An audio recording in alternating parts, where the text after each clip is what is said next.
ఎట్లా చేయాలి, ఆరాధన అంటే ఏమిటి అనేటువంటి ప్రశ్న ఒకసారి మీరు వేసుకోండి. చూడండి, ఈ కృపా సన్నిధి, ఈ వర్షిప్లో, ఆరాధనలో మీరు ఎప్పుడైనా గమనించండి, ఆరాధిస్తూ ఉన్నంతసేపు ప్రభు నామాన్నే ఘనపరుస్తాం. ఎప్పుడైతే ఆరాధన అయిపోయి ప్రార్థన చేయటం ప్రారంభిస్తామో అప్పుడు మన సమస్యలు ప్రభుతో చెప్తాం ప్రారంభిస్తాం. కొంతమందిని కొన్ని చోట్ల చూస్తాను నేను, ఆరాధన చేయమంటే పాస్టర్ గారు ఏ సురక్తం అని పాడుతూ ఉంటాడు. ఇలా మాత్రం ప్రభువా నా కాళ్ళు నొప్పులు ఉన్నాయి, ప్రభువా నా నడుము పని చేస్తలేదు, ప్రభువా నా చేతులు పైకి లెగుతలేదు, ప్రభువా నేను మాట్లాడలేకపోతున్నాను, ప్రభువా నాకు వినపడటం లేదు, ప్రభువా నా కళ్ళు కనపడటం లేదు, ప్రభువా నాకు అప్పులు ఎక్కువైపోయినాయి. పాస్టర్ గారు ఏమో ఆరాధన చేయమంటాడు, వీళ్ళ బాధ చెప్పుకుంటారు. బాధలు చెప్పే సమయం వేరు, ఆరాధించే సమయం వేరు, వాక్య ధ్యానం చేసే సమయం వేరు, అన్నిటికీ సమయాలు ఉన్నాయి. అసలు ఆరాధన అంటేనే ప్రభువుని ఘనపరచటం, ఆరాధన అంటేనే ప్రభువుని స్తుతించటం, ఆయన నామాన్ని పొగడడం, ఆయన నామాన్ని హెచ్చించటం. ఎంతగా ఆయనను పూజిస్తే, ఎంతగా ఆయన నామాన్ని ఘనపరిస్తే అంతగా ప్రభువునికి దగ్గరవుతాడు, నీవు అంతగా ప్రభువుకి దగ్గరవుతావు. ఇద్దరు ఒకరిలో ఒకరు మిళితమైన తరువాత నీ సమస్యలను ప్రభువుకు చెబితే అప్పుడు ప్రభువు నీకు కావలసిన వాటన్నిటినీ ఆయన అనుగ్రహింపచేసి నీకు సర్వ సమృద్ధిని ఆయన అనుగ్రహిస్తాడు. That's the worship of the meaning, ఏకాత్మ.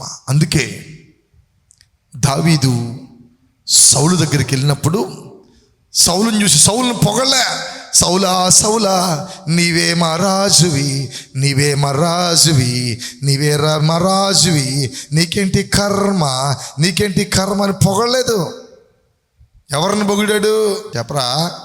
ఎవరిని పొగిడాడంటే సృష్టికి కర్త అయినటువంటి దేవాది దేవుని నామాన్ని పొగుడుతూ ఆరాధిస్తూ ఉన్నప్పుడు తన ఎదుట నిలవబడింది రాజన్న సంగతిని మరిచిపోయి కూడా ఆ రాజుని సృష్టించిన వాడు నా దేవుడు అని రాజు ఎదుట ధైర్యము కలిగి రాజు కొరకే ప్రార్థించినప్పుడు, ఆరాధించినప్పుడు అతనిని పట్టి పీడిస్తున్న దురాత్మలు విడిచి వెడలిపోయాయి, పారిపోయాయి.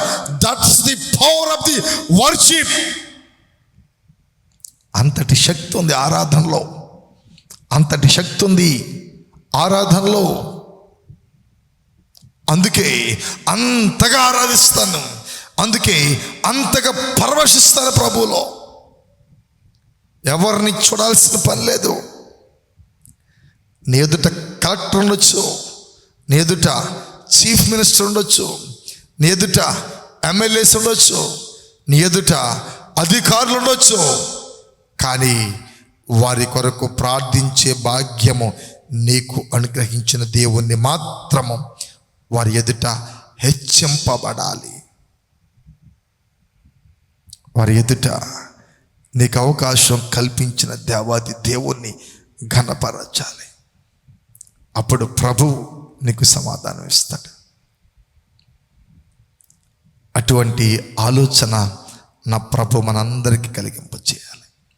అందుకంటున్నాడు, వారి చేతి క్రియలు నాకు కోపం పుట్టిస్తున్నాయి. పెందల కాడ లేచి చెబుతున్నాను, ప్రతి పెందల కాడ లేచి చెబుతున్నాను, మీ ప్రవర్తన కోపం పుట్టిస్తుంది. దయచేసి మీ ప్రవర్తన మార్చుకోండి.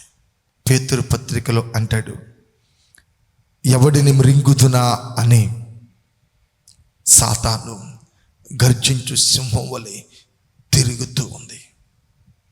అటువంటి భయంకరమైన దినాల్లో మనమున్నాం, అటువంటి భయంకరమైనటువంటి పరిస్థితుల్లో మనమున్నాం. కనుకనే ఇటువంటి పరిస్థితుల నుంచి మనము బయటపడాలి, మన జీవితము చక్కపరచబడాలి. మన సంతానం, మన బిడ్డలు, మన కుటుంబాలు నిత్య సుఖశాంతులతో వర్ధిల్లాలి అనంటే ఒక్కటే మార్గం, అదే పరిశుద్ధ మార్గం. ఆ పరిశుద్ధ మార్గమే యేసుక్రీస్తు ప్రభు చూపిన మార్గం. ఆ మార్గములో మనందరము సంచరించవలసిన వారమై ఉన్నాము. ఆ మార్గములో మనం ముందు కొనసాగించబడవలసిన వారు ఉన్నాం. అసలు ఈ దేవుడు